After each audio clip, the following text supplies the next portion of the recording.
AICC के महासचिव और कांग्रेस नेता सचिन पायलट ने मंगलवार को कांग्रेस प्रत्याशी मुरारी लाल मीणा के समर्थन में ग्राम गाजीपुर खावदा में एक चुनावी सभा को संबोधित करते हुए कहा कि दौसा लोकसभा क्षेत्र में पिछले 20 वर्ष से सूखा पड़ा है। यह लोकसभा चुनाव बहुत कुछ तय करेगा। उन्होंने कहा कि इस बार जनता का मूड कांग्रेस के पक्ष में है और राजस्थान में इस बार कांग्रेस को अपार समर्थन मिलने जा रहा है। उन्होंने कहा कि 70 वर्ष के कार्यकाल में अलग अलग सरकारों ने जन संस्थाओं को मजबूत बनाया और देश का विकास किया। उन्हें अब विपक्ष खोखला करने पर तुला हुआ है। इस दौरान ग्रामीणों ने उनका जमकर स्वागत भी किया। स्वागत है। सब लोग नेता आएंगे, अपनी अपनी बात रखेंगे। जनता को निर्णय करना है कि वोट किसको मिलेगा।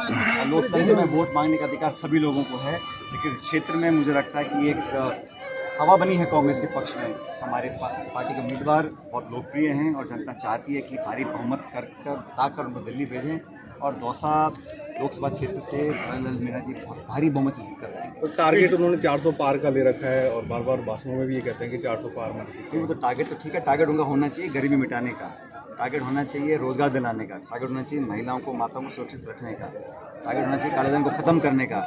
जो पहले 10 साल टारगेट थे वो तो पूरे हुए नहीं हैं। अब नए टारगेट आ रहे हैं 2047 का और फलाना और बाकी बातें। इन बातों में कोई दम नहीं है।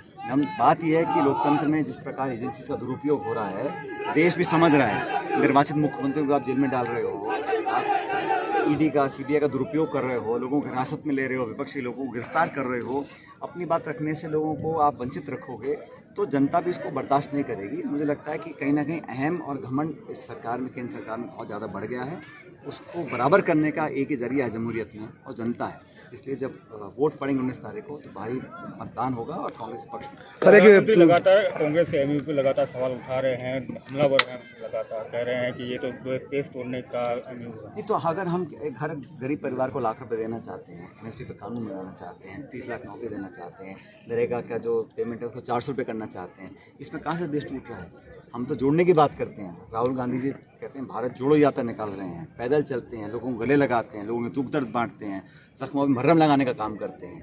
बल्कि लड़ाने का झगड़ाने का काम तो भाजपा का है, धर्म मजहब के नाम पर, मंदिर मस्जिद के नाम पर। जनता सब समझती, जागरूक है। और आप आज लोग ज़्यादा नहीं बोल रहे होंगे, लेकिन अपनी बात को वो मतदान के माध्यम से प्रश्न। सर 25 सीटों का आप राजस्थान में क्या बीजेपी से ज़्यादा सीट कांग्रेस पार्टी जीती। सर पूर्व मंत्री का बयान है लगातार बीजेपी हमलावर है कि हम काम कर रहे हैं, कांग्रेस ने सिर्फ जनता को बेवकूफ़ बनाया है। तो 10 साल सरकार आपकी थी, लटका के क्यों रखा प्रोजेक्ट को? और जब सरकार बदलेगी तब करेंगे। तो ये तो पक्षपात है ना। ये तो सरकार का रंग देख के, अगर हमारी सरकार बनेगी तो हम साइन करेंगे, नहीं तो नहीं करेंगे। आज तक खुलासा नहीं हुआ, मेरे को पता नहीं। आरसीपी का सब बोल रहे हैं, वो एमओयू देखा किसी ने आज तक? सर आप उस पर लिखा क्या है? भाषण सुन रहे हैं, सदन में चर्चा हो रही है एमओयू के ऊपर, लेकिन एमओयू को दिखाया नहीं आज तक। सर आपकी एसीआर साइन करेगी 200 सीट? भाई वो तो मैं तो आग्रह कर सकता हूँ। हमने वोट मांगी है और बड़ी विनम्रता से मांगते हैं। हम उस प्रकार का घमंड नहीं है। मैं तो बड़े आग्रह किया है, अनुरोध किया है, विनम्रता से अपील वोटों की की है। ये राजनीति करना चाहिए।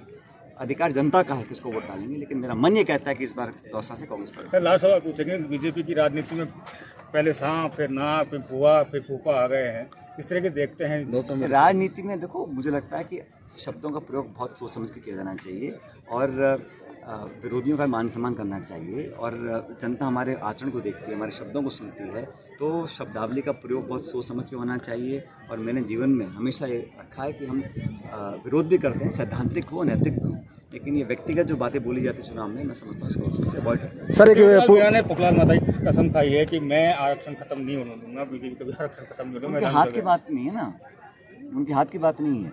उनके जो नेता बोलते हैं, भाजपा के बड़े बड़े नेता, आरएसएस के नेता बोलते हैं, और उनके नेता कई बार रिकॉर्ड पे बोल चुके हैं कि 400 सीट चाहिए क्योंकि हम बदलाव करना चाहते हैं। क्या बदलाव करना चाहते हैं वो बताएं। वो सर धीरेन्द्र शास्त्री भी आजकल घूम रहे हैं, जोधपुर, बाड़मेर। तो घूमे ना, मैं कह रहा हूँ अंत में जनता को निर्णय करना है।